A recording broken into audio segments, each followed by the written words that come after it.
அடுத்து 3ல் 1 பாருங்கள். p minus q whole square minus 6 into p minus q minus 16. இது என்ன ஃபார்மேட்டில் இருக்குது? ax square plus bx plus c. இப்போ இங்கே நமக்கு p மைனஸ் q ஹோல் ஸ்கொயர்னு இருக்குது. அதாவது நம்ம எக்ஸ் ஸ்கொயர்னு p மைனஸ் q ஹோல் ஸ்கொயரை வச்சுக்கிடுவோம். அப்போ எக்ஸ் வந்து நமக்கு p மைனஸ் q. இப்போ p மைனஸ் qங்கிற இடத்துக்கெல்லாம் எக்ஸ் போடுவோம். X square minus 6x minus 16.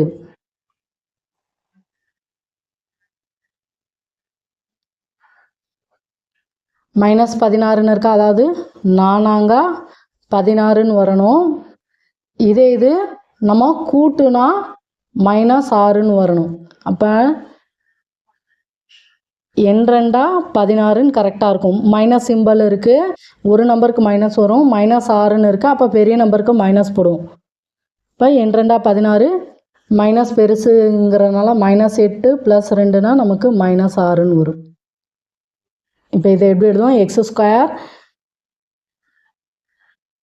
Minus 8x plus 2x minus 16. இப்போ எக்ஸை மட்டும் வச்சு பொதுவாக வெளியில் எடுப்போம். அப்போ இங்கே எக்ஸ் இருக்கும் மைனஸ் 8, அடுத்து ப்ளஸ் 2x மைனஸ் 8ன்னு வரும். இப்போ எக்ஸ் மைனஸ் 8 எக்ஸ் ப்ளஸ் 2ன்னு கிடைக்கும். நம்ம இங்கே எக்ஸுங்கிற இடத்துல p மைனஸ் க்யூக்கு பதிலாக எக்ஸுன்னு எழுதியிருக்கோம். அப்போ எக்ஸுங்கிற இடத்துலலாம் p மைனஸ் க்யூன்னு போடுவோம். p minus Q minus 8 into p minus Q plus 2.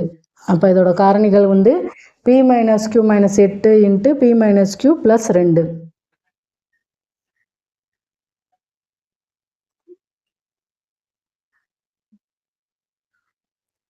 அடுத்த சம் பாருங்க. m square plus 2mn minus 24n square. இப்போ நமக்கு மைனஸ் 24ன்னு எடுப்போம். ஏன்னா அங்கே ஒன்றும் இல்லாட்டி ஒன்று இருக்கதா அர்த்தம். ஒன்றையும் மைனஸ் 24யும் பெருக்குனா நமக்கு மைனஸ் 24. அடுத்து பாருங்கள், 2 காரணி எடுக்கணும். அதை பெருக்குனா நமக்கு மைனஸ் 24 கிடைக்கணும். அப்போ ஒரு இதில் வந்து மைனஸ் சிம்பிள் இருக்கும். அதே மாதிரி கூட்டும்போது நமக்கு ப்ளஸில் மதிப்பு வருது. அப்போ பெரிய நம்பருக்கு வந்து ப்ளஸ் சிம்பிள் போடுவோம். 12 2 24 அப்படின்னா நமக்கு ஒரு இடத்துல மைனஸ். இப்போ மைனஸ் இங்கே போட்டோம் அப்படின்னா 12 ப்ளஸ் மைனஸ் 2னா நமக்கு 10ன்னு வரும். இங்கே வந்து 2ன்னு இருக்கும். 24 2ஆல் போட்டோன்னா 1 2 2 4, அடுத்து 2ஆல் போட்டோன்னா 6 12. இதே இது பாருங்கள், 6 24. இப்போது பெரிய நம்பருக்கு ப்ளஸ் போட்டோம் அப்படின்னா சின்ன நம்பருக்கு மைனஸ் போடுவோம். 6 24 மைனஸ் 24. இப்போ ப்ளஸ் 6ஐயும் மைனஸ் 4ஐயும் கூட்டுனா நமக்கு ப்ளஸ் 2ன்னு கிடைக்கும். அப்போ நம்ம எடுக்க வேண்டியது 6 minus 4. m square plus 6mn minus 4mn minus 24n square. இப்போ இந்த இதில் எம்மை பொதுவாக வெளியில் எடுத்தோம்னா m ப்ளஸ் 6, அடுத்து இந்த n, அடுத்து இங்கே வந்து மைனஸ் 4 என்ன பொதுவாக வெளியில் எடுக்கலாம். அப்போ இங்கே மீதம் இருக்கிறது m இருக்கும். அடுத்து minus 24n square by minus 4 என்னன்னா என்ன கேன்சல் ஆயிரும். மைனஸ் மைனஸ் கேன்சல் ஆயிரும். 1 4 6 24 ப்ளஸ் 6n வரும். அதாவது நமக்கு கிடைக்கிற மதிப்பு m plus 6n into m minus 4n. அடுத்து பாருங்க, root of 5a square plus 2a, அடுத்து மைனஸ் 3 ரூட் 5. இதில் பாருங்கள், ஃபஸ்ட்டு உள்ள ரூட் 5 கடைசி இந்த மைனஸ் 3 ரூட் 5 பெருக்குவோம். ரூட் 5 பெருக்கும்போது நமக்கு 5ன்னு கிடைக்கும். இன்ட்டு மைனஸ் 3 நமக்கு மைனஸ் 15ன்னு வரும். இப்போது இதுக்கு 2 காரணி கண்டுபிடிக்கணும். 5 15, ஒரு இதில் மைனஸ் வரணும். அடுத்து இங்கே ப்ளஸ் 2ன்னு இருக்குது. இப்போது நமக்கு பெரிய நம்பருக்கு ப்ளஸ்ஸு, சின்ன நம்பருக்கு மைனஸ் போடணும். இப்போ 5 15 மைனஸ் 15 ப்ளஸ் 5 ப்ளஸ் மைனஸ் 3னா நமக்கு ப்ளஸ் 2ன்னு கிடைக்கும். அப்போ நம்ம எடுக்க வேண்டியது ப்ளஸ் 5 மைனஸ் 3 எடுக்கணும். இப்போ பாருங்கள் √5 a ஸ்கொயர் இந்த ப்ளஸ் 2a வந்து நம்ம ப்ளஸ் 5a மைனஸ் 3aன்னு பிரிப்போம். அடுத்து -3 √5. இப்போ இந்த 2 இதை எடுப்போம். இதில் நம்ம பொதுவாக √5a எடுக்கலாம். ஏன் அப்படின்னா இங்கே ஏற்கனவே √5 இருக்குது. இந்த 5லேருந்தும் √5 நம்ம வெளியில் எடுக்கலாம். இப்போ மீதம் இங்கே a ப்ளஸ் a ஏற்கனவே எடுத்துட்டோம். இந்த 5க்கு ஒரு √5 வெளியில் எடுத்தோம்னா இன்னும் √5 மீதம் இருக்கும், அதை போட்டுருவோம். அடுத்து இந்த இதில் -3 பொதுவாக வெளியில் எடுக்கலாம். அப்படி எடுத்தோம் அப்படின்னா இங்கே வந்து a இருக்குமா, அடுத்து -3 √5 பை -3 எடுத்துட்டோம்னா ப்ளஸ் √5 மீதம் இருக்கும். இப்போ இதில் நமக்கு பொதுவாக a ப்ளஸ் √5 எழுதலாம். அடுத்து மீதம் இருக்குது √5a -3. இங்கே ஏன் இந்த √5 பொதுவாக வெளியில் எடுக்கும், √5a பொதுவாக வெளியில் எடுக்கும்னா இங்கே -3 பொதுவாக வெளியில் எடுக்கும்போது நமக்கு a ப்ளஸ் √5ன்னு இருக்கும். அதனால் இங்கே √5a பொதுவாக வெளியில் எடுத்துருக்கோம். சம்மெல்லாம் ஒரு தடவைக்கு 2-3 தடவை செஞ்சு பாருங்கள். அப்போனா தான் எந்த சம்முக்கு எப்படி செய்யணும்னு தெரியும்.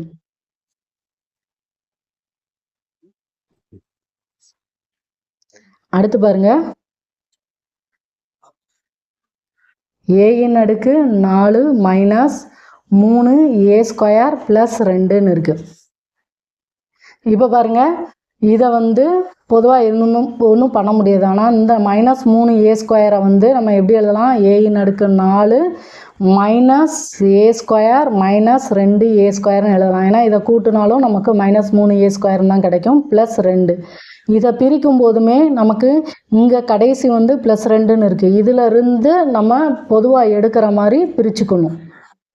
இப்போ பாருங்கள் a⁴ மைனஸ் a ஸ்கொயர்னு இருக்குது. இதில் 2லேயும் a ஸ்கொயரை பொதுவாக வெளியில் எடுக்கலாம். a ஸ்கொயரை பொதுவாக வெளியில் எடுத்தோம்னா இங்கே a ஸ்கொயர், இங்கே a ஸ்கொயர் எடுத்தனால -1ன்னு இருக்கும். அடுத்து -2a ஸ்கொயர் ப்ளஸ் 2ன்னு இருக்குது. இதில் இருந்து -2 பொதுவாக வெளியில் எடுத்தோம் அப்படின்னா இங்கே a ஸ்கொயர் இருக்கும். அடுத்து ப்ளஸ் 2 பை -2னா 2 கேன்சல் ஆயிரும், -1. அடுத்து பாருங்கள் a ஸ்கொயர் மைனஸ் 2 இங்கே பொதுவாக இருக்க a ஸ்கொயர் -1.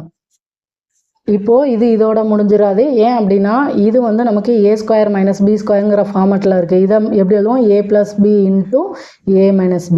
இங்கே ஏங்கிற இடத்துல a இருக்குது, பிங்கிற இடத்துல 1 இருக்குது. இப்போ a ஸ்கொயர் -2 எழுதிட்டு இந்த a square -1 a plus 1 into a minus 1ன்னு பிரித்து எழுதுவோம். இப்போ நமக்கு வர்ற மதிப்பு இதுதான். இதை இப்படியும் செய்யலாம். அப்படி இல்லை a⁴ minus 3a square plus 2 இதை இன்னொரு மெத்தட்லையும் செய்யலாம். இப்போ வந்து a⁴ நம்ம எப்படி எழுதலாம், a⁴ பவரில் 2ன்னு எழுதலாமா. இப்போ இதை பெருக்கினாலும் a⁴ தான் கிடைக்கும். இந்த a ஸ்கொயரை வந்து நம்ம எக்ஸுன்னு எடுத்துக்கிடுவோம். a ஸ்கொயர் அப்படிங்கிறத எக்ஸுன்னு எடுத்துக்கிட்டோம் அப்படின்னா a⁴ என்ன எழுதுவோம், எக்ஸ் ஸ்கொயர்னு எழுதுவோமா. எக்ஸ் ஸ்கொயர் மைனஸ் 3a ஸ்கொயருக்கு பதிலாக எக்ஸ் எழுதுவோம் ப்ளஸ் 2. ஏன் இப்படி எடுத்து எழுதுகிறோம் அப்படின்னா நமக்கு ax square plus bx plus சிங்கிற ஃபார்மட் வரணுங்கிறதுக்காண்டி.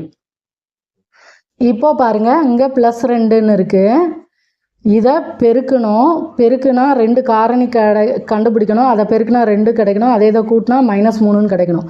நம்ம -1 இன்ட்டு -2ன்னு பெருக்குனா -1 -2 ப்ளஸ் 2ன்னு கிடைக்கும். இதை பெருக்குனா அதே மாதிரி -1 ப்ளஸ் -2 கூட்டினா -3ன்னு கிடைக்கும். அப்போ நம்ம இதை எப்படி எழுதுவோம், X square minus x minus 2x plus 2. இப்போ இதில் எக்ஸை பொதுவாக வெளியில் எடுப்போம். வெளியில் எடுக்கும்போது நமக்கு x -1ன்னு கிடைக்கும். அடுத்து இது -2 பொதுவாக வெளியில் எடுக்கும்போது x -1ன்னு கிடைக்கும். இப்போ இதில் பொதுவாக x -1 அடுத்து x -2ன்னு எழுதுவோமா. அடுத்து இங்கே பாருங்கள் நம்ம a ஸ்கொயருங்கிறத தான் எக்ஸ்ன்னு வச்சுருக்கோம். அப்போ எக்ஸுங்கிற இடத்துல a ஸ்கொயர் போடுவோம். a square -1 into a square -2. இது நமக்கு a ஸ்கொயர் மைனஸ் b ஸ்கொயருங்கிற ஃபார்மெட்டில் இருக்குது. அதனால் இதை a plus 1 into a minus 1ன்னு எழுதுவோம். மீதம் இருக்க a ஸ்கொயர் -2 எழுதிடும். சம்மை ஒரு தடவைக்கு 2 தடவை செஞ்சு பார்த்துட்டு எந்த மெத்தட் உங்களுக்கு ஈஸியாக இருக்கோ அதுபடி செய்யுங்க. அடுத்து 5வது பாருங்கள், 8m³ minus 2m² minus 15mn². இதில் எல்லா இதுலேயுமே எதை பொதுவாக வெளியில் எடுக்கலாம்னு பார்க்கலாம். எம்மை எடுக்கலாம். எம்மை பொதுவாக வெளியில் எடுத்தோம்னா இங்கே 8m², அடுத்து மைனஸ் 2 எம்மை எடுத்ததுனால ஒரு எம் எழுதுவோம், அடுத்து n மைனஸ் 15n². இப்போ பாருங்கள், 8ஐயும் நம்ம 15ஐயும் பெருக்குவோம். 15 8ஐயும் பெருக்குனா 8 40 மிச்சம் 4 ஒரு 8 120ன்னு கிடைக்கும். இப்போ 120 இது வந்து மைனஸ் 120, 2 காரணி எடுக்கணும். அதை பெருக்கும்போது நமக்கு மைனஸ் 120 கிடைக்கணும். அதே இது கூட்டும்போது மைனஸ் 2ன்னு கிடைக்கணும். அப்போது நம்ம பெருக்க எடுக்கும்போது ஒரு இதில் மைனஸ் வரும். அதே இது இங்கே மைனஸ் 2ன்னு இருக்கனால பெரிய நம்பரில் தான் நமக்கு மைனஸ் சிம்பிள் வரும். இப்போ 12ஐயும் 10ஐயும் பெருக்குனா நமக்கு 120. இதே இது மைனஸ் 12 × 10னா மைனஸ் 120. இதே இது மைனஸ் 12 + 10னா மைனஸ் 2. அப்போ நம்ம எடுக்க வேண்டியது மைனஸ் 12 + 10. எம்மை பொதுவாக போட்டுருவோம். 8m². இந்த மைனஸ் 2mக்கு பதிலாக நம்ம மைனஸ் 12mn + 10mn எழுதுவோம். அடுத்து மைனஸ் 15n². இப்போ பாருங்கள், m அப்படியே வச்சுருவோம். 8m² 12mn எடுத்தோம்னா நம்ம 4m பொதுவாக வெளியில் எடுக்கலாம். 4m எடுத்தோம், இங்கே 2m மீதம் இருக்கும். அடுத்து மைனஸ் 3n இருக்கும். அடுத்து ப்ளஸ் 10mn மைனஸ் 15n². இதில் நம்ம ப்ளஸ் 5n பொதுவாக வெளியில் எடுத்தோம்னா இங்கே 2n இருக்கும், 2m இருக்கும். அடுத்து மைனஸ் 3n வரும். இப்போது இந்த 2 இதுலையுமே 2m மைனஸ் 3n பொதுவாக இருக்குது. அதை எழுதிட்டு மீதம் இருக்க 4m + 5n எழுதுவோம். அடுத்து இந்த m எழுதுவோம். இப்போ இதோட காரணிகள் வந்து இதுதான். அடுத்து 6வது பாருங்கள், 1/x² + 1/y² + 2/xy. இது வந்து நமக்கு